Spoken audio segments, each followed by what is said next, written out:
깃털조차 만지기만 해도 사망한다고 알려진 새, 짐조 또는 짐새. 삶은 사람과 사람을 연결해주기도 하지만 때로는 스치는 것만으로도 안타까운 사연을 만들어내기도 하는데, 한 여성의 삶, 그리고 그녀가 지나갈 때마다 함께했던 죽음의 그림자. 오늘은 이 여성의 운명에 대해서 이야기해보겠습니다.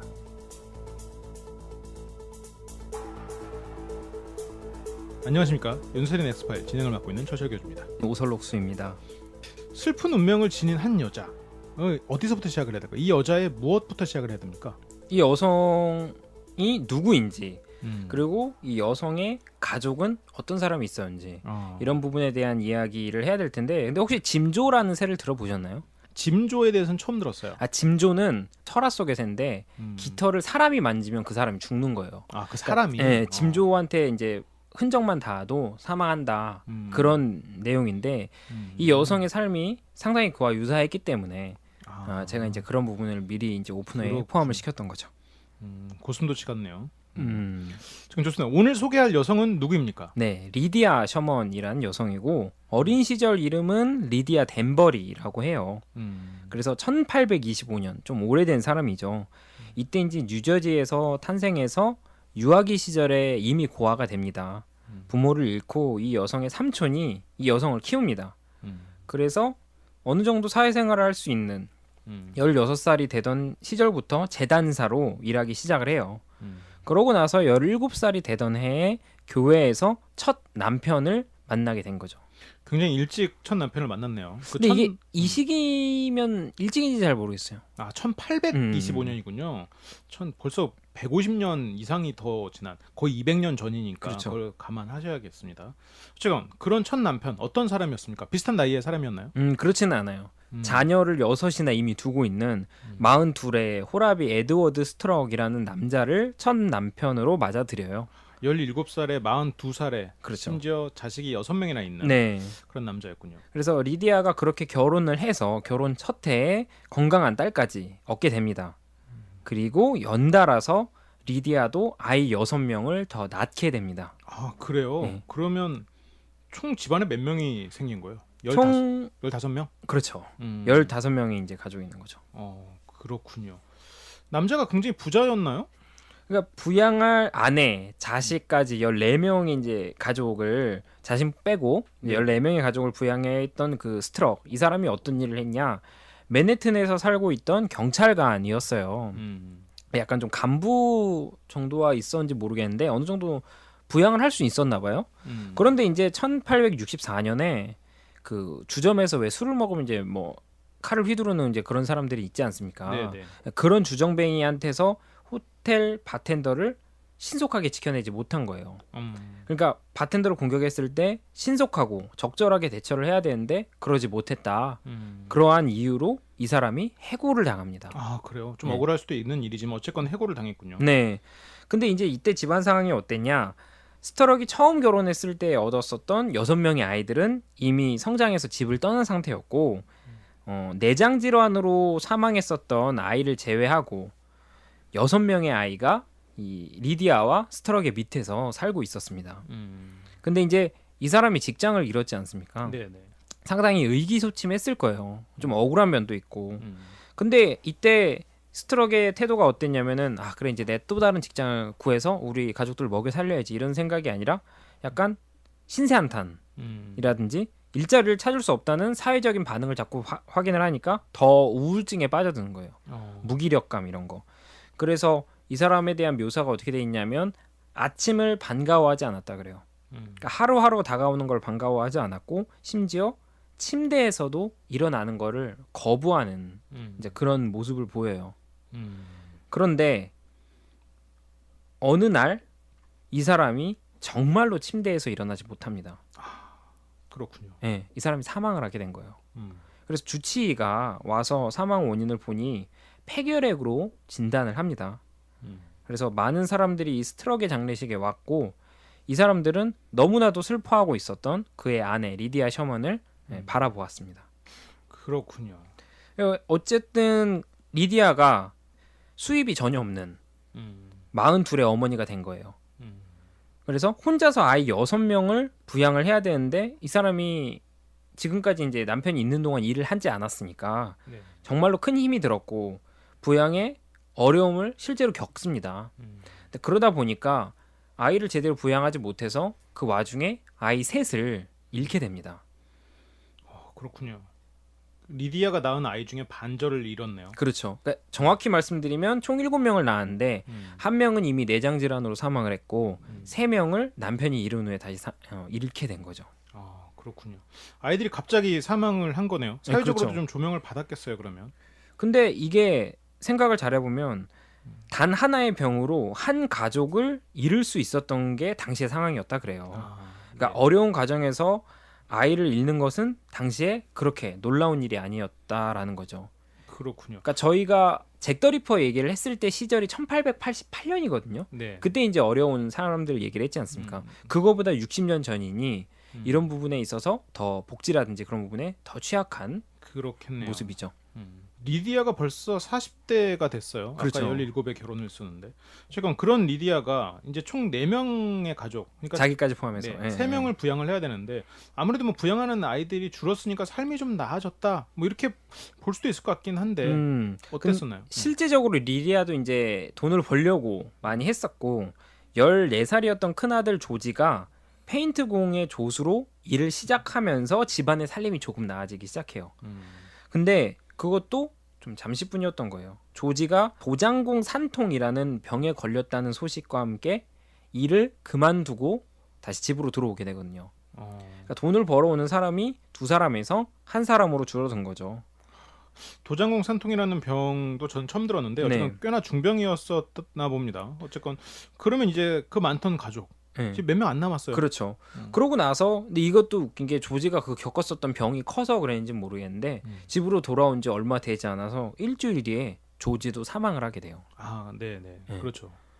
그래서 그렇게까지 돼서 보니까 이제 남은 건 어머니 리디아 그리고 18살의 큰 딸 그리고 12살의 앤 엘리자 이렇게 총 3명만 남게 된 거예요.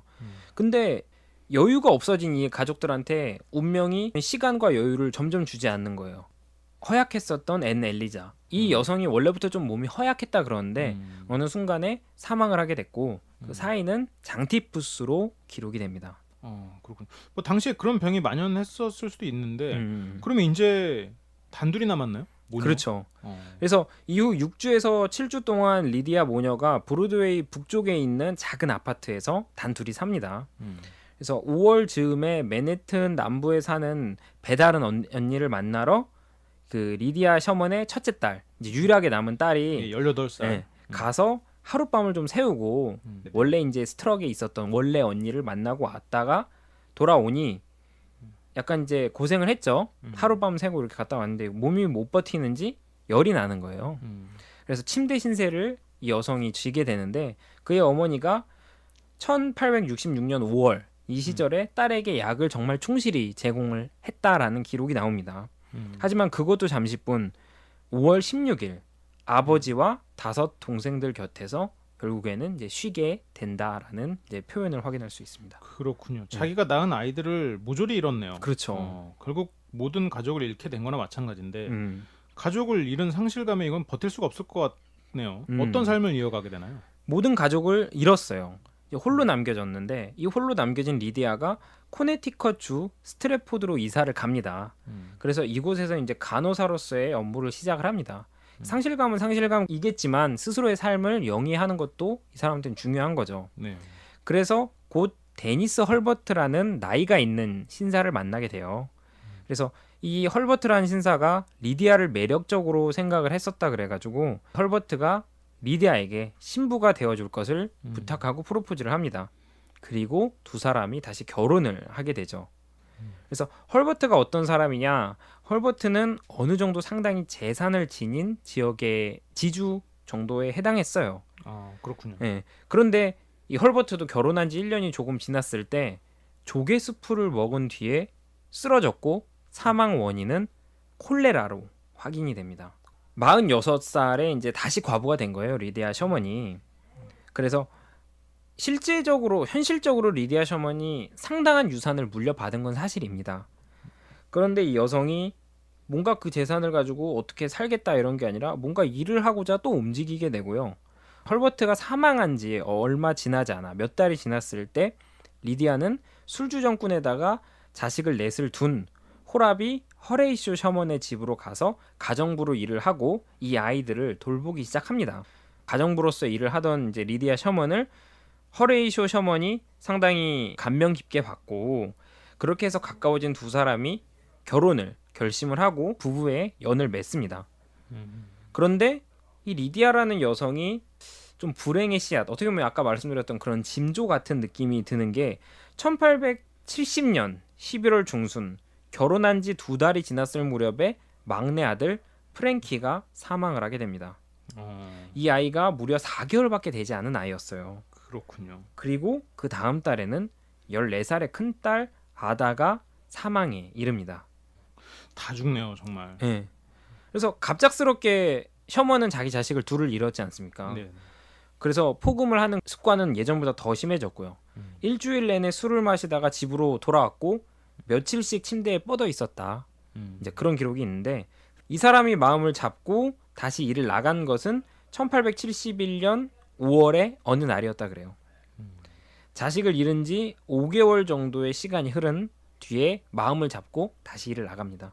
네. 그러니까 5개월이라는 시간이니까 얼마만큼 상당히 황당해하고 망연자실했는지 좀 시간으로 좀 유추가 가능하죠.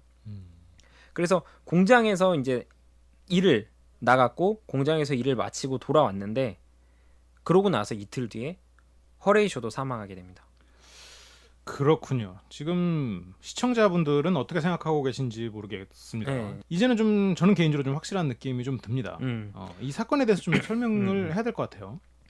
허레이쇼가 비록 이제 술을 많이 마시는 남자이긴 했어요. 그렇지만 겉보기는 건강해 보이는 남자였고요. 상당히 건장한 남성이었는데 이랬던 이 사람이 갑자기 사망하니까 주치의인 비어즐리 박사가 이거 이상한데? 이렇게 생각을 한 거예요. 그래서 부검을 허락받은 뒤에 이 허레이쇼의 위장과 간장을 떼어냈고 이를 예일 대학의 독극물학과 교수에게 보내서 분석을 의뢰해요. 그리고 결과는 3주 후에 도착하게 됩니다. 그러니까 허레이쇼 서먼의 내장을 그렇죠. 부검을 한 거죠. 네. 그리고 리디아는 지금 허레이쇼랑 결혼했기 때문에 리디아 셔먼이 됐었던 그렇죠, 거고요. 그렇죠. 사실 이름이 리디아 셔먼인 이유는 이 허레이쇼 셔먼과의 결혼이 가장 마지막이었으니까 그렇게 된 거죠. 그래서 셔먼에 관해서 어떤 게 나왔냐? 비소가 검출이 됩니다.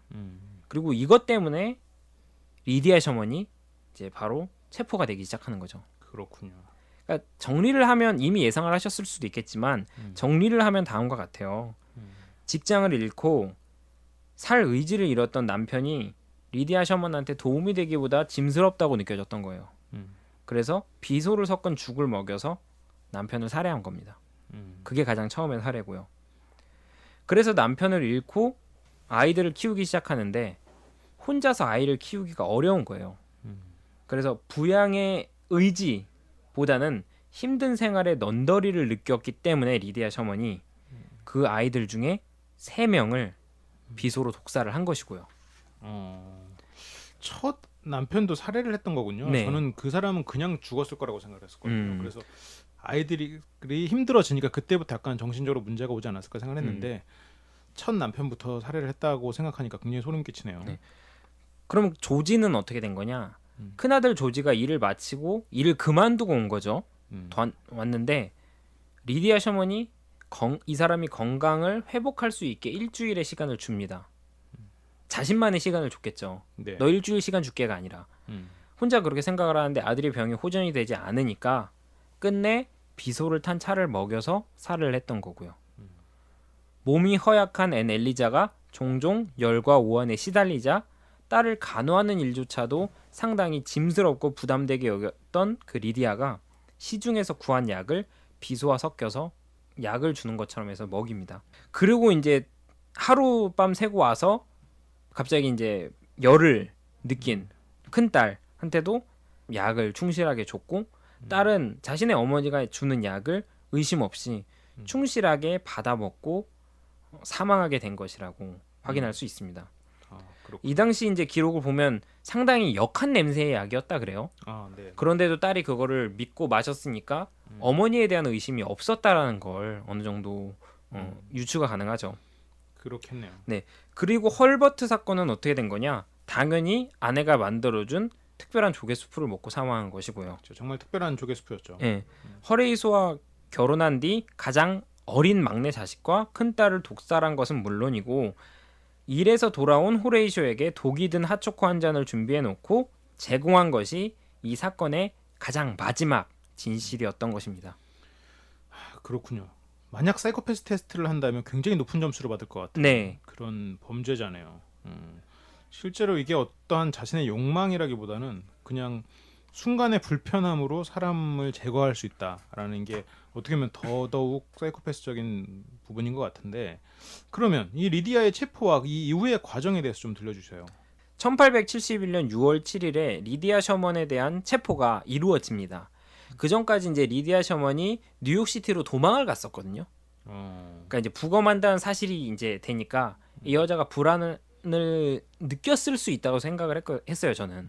그래서 도망을 갔다가 뉴욕시티에서 체포가 되는데, 체포 후에 뉴헤이븐으로 이송이 되고 여기서 이제 허레이쇼를 살해한 혐의로 재판을 받습니다. 그러니까 처음은 어떻게 된 거냐? 허레이쇼를 살해한 것만으로 재판이 시작돼요.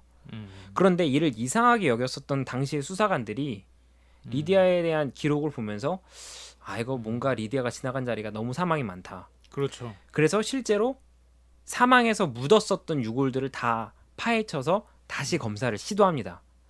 그래서 이 아들과 자식들 그리고 또 다른 이전의 남편에 대한 독살 사실까지 확인이 되고요. 그러다 보니까 이 재판이 전국적으로 상당히 무리를 일으키는 그런 사건이 돼버린 거죠. 그렇군요. 네.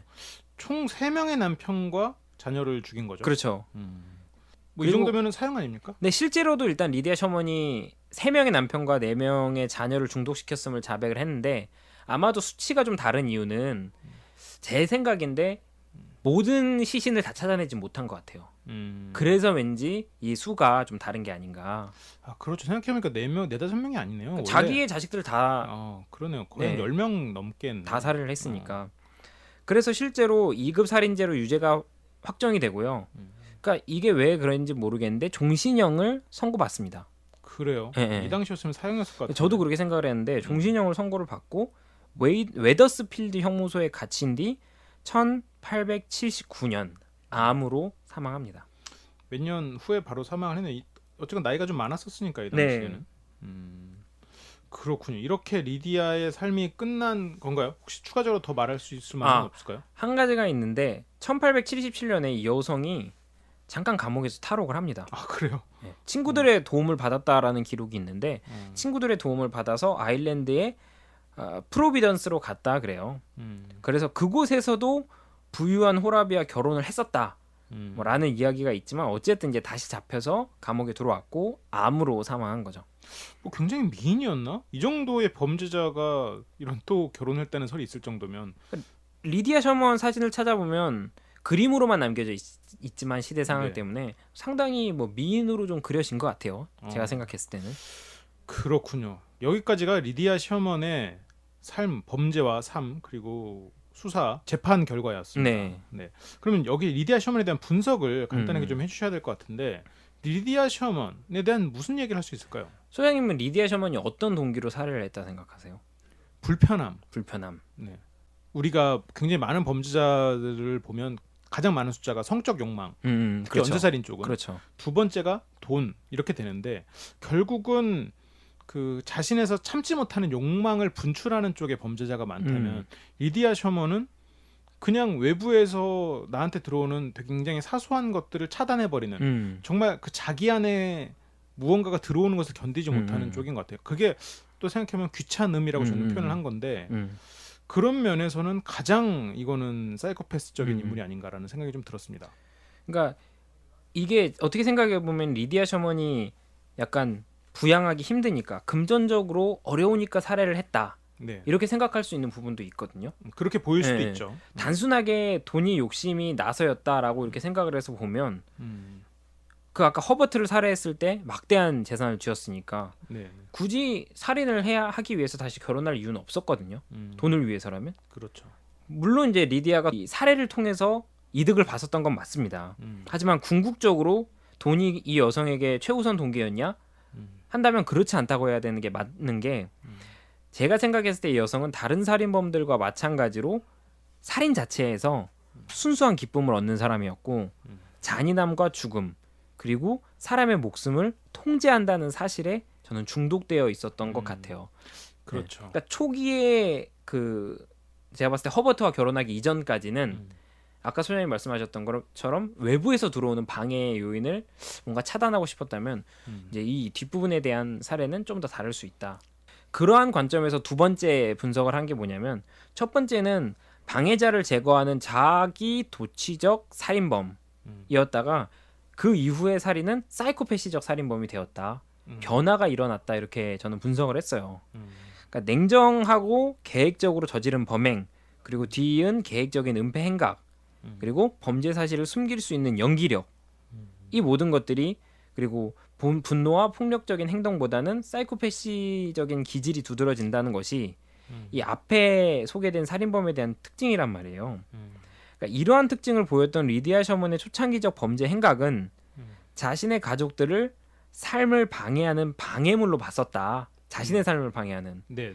분명 그런 전기의 살인, 그러니까 이게 살인의 전기라고 하니까 참 어이가 없는 단어긴 한데 전기의 살인은 충분히 그런 동기적인 측면이 있었는데 이 이후에 리디아 셔먼이 보여준 범죄 행각은 약간 다르다는 거예요.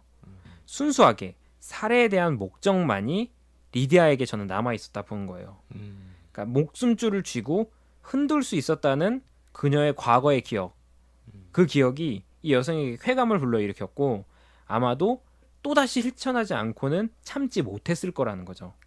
그래서 남편을 잃고 빠른 시간에 다른 남성을 찾아 떠났던 것은 이 여성이 이미 살해 행각 자체에 중독되어 있었다는 것을 저는 증명한다고 생각을 해요. 리디아 셔먼은 사망에 이르는 남자의 표정이나 움직임 하나하나를 지켜보면서 자기가 우위에 있다라는 그런 쾌락적인 즐거움을 취했을 것 같아요. 그렇게 생각해보면 굉장히 종합적인 살인마네요. 네. 제인 토팽처럼 죽어가는 상대를 위로해주면 스스로가 좋은 사람이다 혹은 쾌감을 느낀다 뭐 이런 생각도 들고 티닌가 살인 사건도 비슷하잖아요. 미나우젠 하이프록시처럼 그런 부분도 있었을 수 있겠다. 거기다가 또 일본의 그 상대를 통제하는 그런 살인마들 그런 마츠나가 우토신이나 그런 사람들처럼 뭔가 다른 사람을 통제하는 데 있어서 쾌감을 느꼈을 것 같기도 하고 그러면서도 다른 누구에게도 들키지 않는 그런 것이 겉으로 드러나는 건 정말 순수하게 상대를 걱정하고 위로하는 자식들은 다 믿었을 거 아니에요. 그렇죠. 그런 모습에서 쾌감을 느끼는 아주 종합적인 살인마구나라는 느낌이 드는데 좋습니다.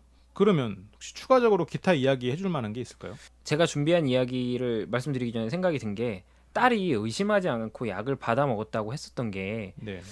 어머니였던 리디아 셔먼이 분명히 자기가 독살을 했음에도 극진히 보살피는 연기를 했기 때문에 네. 그 딸이 의심하지 않고 약을 더 받아 먹었던 게 아닌가 생각이 들고 또 하나는 아까 제가 말했었던 것처럼 정말 남편을 잃은 미망인으로서의 연기를 너무나도 탁월하게 잘했기 때문에 사람들이나 가족들이 이 사람이 위험한지 모르고 같이 붙어 다녔던 게 아닌가. 그러니까 왜냐면은 이게 잘 생각해 보면 이상하게 자꾸 내 형제들이 죽어. 이상하게 어머니가 보살피기만 하면 내 형제가 죽어 이러면 의심을 품을 법도 한데 그렇죠. 얼마나 연기를 잘했으면 주변 사람들이 의심을 안 했을까. 그렇죠. 이런 생각이 드는. 어쩌면 그 순간에는 스스로도 믿었을지도 몰라요. 그럴 수도 있죠. 좋습니다. 네, 기타 이야기는 이게 시대 상황이 리디아 셔먼의 이야기를 좀 더 크게 만들었다라는 점이거든요. 그러니까 리디아 셔먼이 연쇄살인 파일인가 그 책을 보시면 미국의 10대 악의 가장 첫 번째로 나옵니다. 아 그래요? 네. 근데 실상 내용을 들어보면 이게 미국의 첫 번째 악은 사실인데 이게 10대 악에 들어갈까 이런 생각을 하실 수도 있어요. 근데 왜 이게 첫 번째에 이름이 올려져 있냐?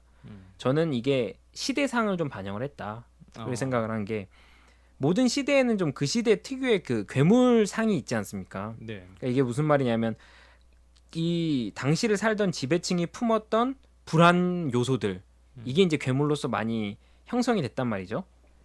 그럼 1800년대는 어땠냐? 1800년대 후반에 미국 여성들이 사회적, 정치적 평등을 요구하고 조직을 처음으로 결성했을 때 남성들 사이에서 극도의 불안이 유발됐었다는 거예요. 그래서 이게 그래서 그 사람들이 어떻게 풀어나갔냐? 이것을 당시의 여성 연쇄 독살자의 존재로 형상화를 시키고 이야기를 계속 퍼뜨리기 시작하는 거예요. 그러면서 이 악몽 같은 모습이 어떤 모습이냐?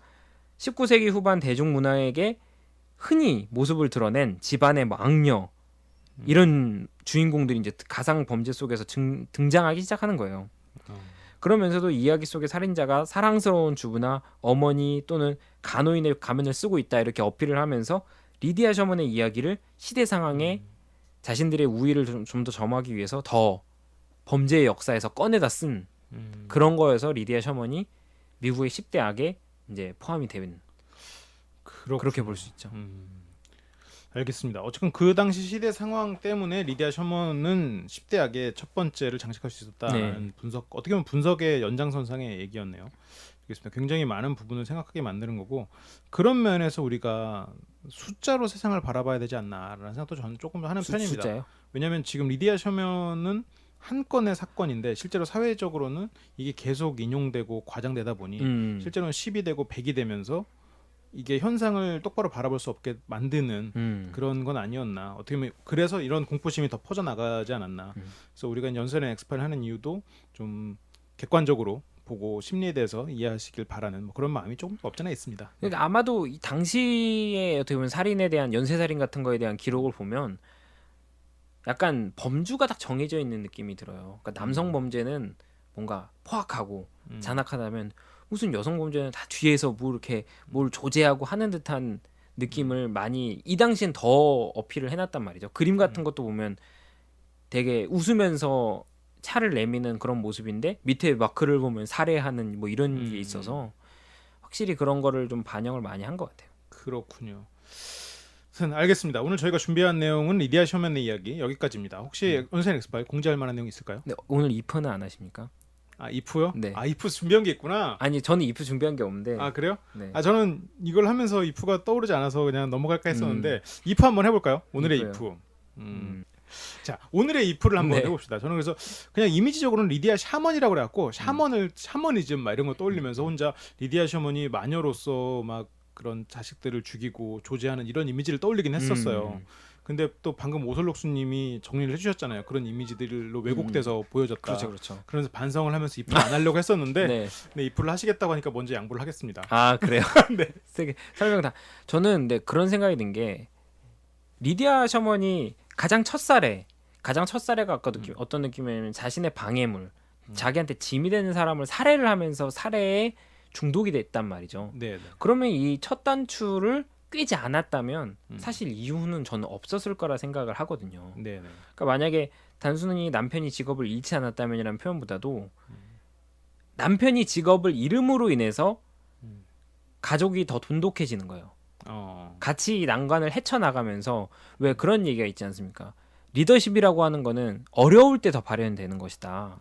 그래서 이 가족들의 화합이나 그런 게 이 남편이 직업을 잃었을 때 더 힘을 합쳐서 해내가는 거예요. 만약 그랬으면 리디아 셔먼이 가족들 누구한테도 짐스러운 존재다라는 생각을 안 했을 거고 첫 살인이 일어나지 않았을 테니까 뭐 살인에 중독될 이유는 저는 없었지 않을까 이렇게 생각을 해볼 수 있죠. 그렇죠. 애초에 출발이 없었으면 이런 범죄가 일어나지 않았을 것이다 라는 거네요. 너무 어이없게 살해를 처음에 시작을 했기 때문에 그러니까 뭐 다른 범죄자들 같으면 성적 환상이 막 어렸을 때부터 축적이 돼서 살해를 했다 이게 아니라 아 내 남편이 짐스러워 나 돈도 안 벌어오고 일어나지도 않고 아 너무 부담된다 이러고 살해를 했는데 부담돼서 하나하나 떨어뜨리다 보니까 거기서 중독이 되는 뭐 아이러니한 그런 모습이니까. 그렇군요. 보통은 다시 일어서겠지라고 기다리기도 하고 그러는데 그렇죠. 그 순간이 굉장히 견디기 힘들었나 봐요. 또 리디아 셔먼 입장에서는 물론 그렇기 때문에 이런 연쇄인마가 된 거지만 그렇군요. 알겠습니다. 오늘의 이프까지 잘 정리를 해주셨고 그러면 마지막으로 공지할 만한 내용 있을까요? 공지요. 제가 이제 요즘에 생각을 해보고 있는 부분이 엑스파일의 전체적인 그 길이 한 편의 길이를 약간 조금 줄이되 오늘처럼요. 네 오늘처럼. 네네. 네 오늘은 제가 리디아 셔먼 꼭 소개를 하고 싶었는데 네. 자료가 많지 않더라고요. 네. 네, 그래서 오늘 같은 양 정도의 두 편을 차라리 일주일에 두 편을 소개하는 게 어떨까. 그래서 네. 그런 쪽으로 좀 약간 준비를 해보려고 생각을 하고 있습니다. 네. 네. 뭐 저는 개인적으로 좋은 방향이라고 생각을 합니다. 네.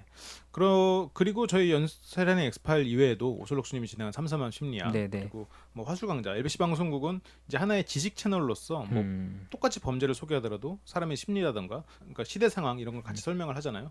그런 것처럼 좀 지식 채널로서 포지션을 가져가려고 해요. 네. 그래서 심리 아니면 뭐 인간 관계, 그리고 말하기, 그리고 전체 세상을 보는 뭐 통계적인 시각 이런 쪽으로 해서 여러분들에게 좀 많은 정보 그리고 지식을 드리려고 하는 채널로 발돋움하고 있습니다. 네. 그렇기 때문에 오슬록수님의 삼삼한 심리학도 많이 그럼요. 정말 중요합니다. 예, 시청해 주시길 바라고, 또 제가 하는 화술강좌 네. 등도 많이 봐주시기 바랍니다. 그러니까 다음 주를 마지막으로 해서 이제 길고 길었던 지루하고 지루했던 프로이트에 대한 이야기는 마무리되고요.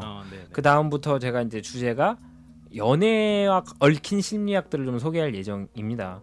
그걸 안다고 연애를 잘하냐? 저는 그건 보장하지 않겠습니다. 네. 하지만 알면 손해를 보지 않을 만한 심리학적인 이론들을 설명할 거기 때문에 관심이 있으신 분들은 한번 이제 또 오시면 될 것 같습니다. 네, 그리고 알겠습니다. 월요일에는 항상 새로운 내 자신을 장난으로 찾아가는 심리 테스트가 있기 때문에 제가 늘상 말씀드리지만 결과가 안 좋으면 잊으시면 되고요. 장난이기 때문에 결과가 좋으면 가져가시면 됩니다. 네, 정말 뭐 점성술 같은. 그럼요. 네, 알겠습니다. 그럼 저희가 준비한 연세 엑스파일 여기까지고, 다음 주부터는 좀 자주 여러분들 찾아뵐 수 있도록 준비를 해보도록 하겠습니다. 시청해주셔서 감사하고, 그럼 다음 시간에 뵐게요. 네.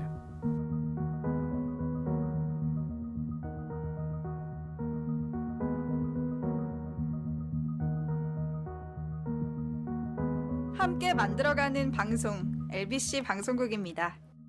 Lecture and Broadcasting for Culture.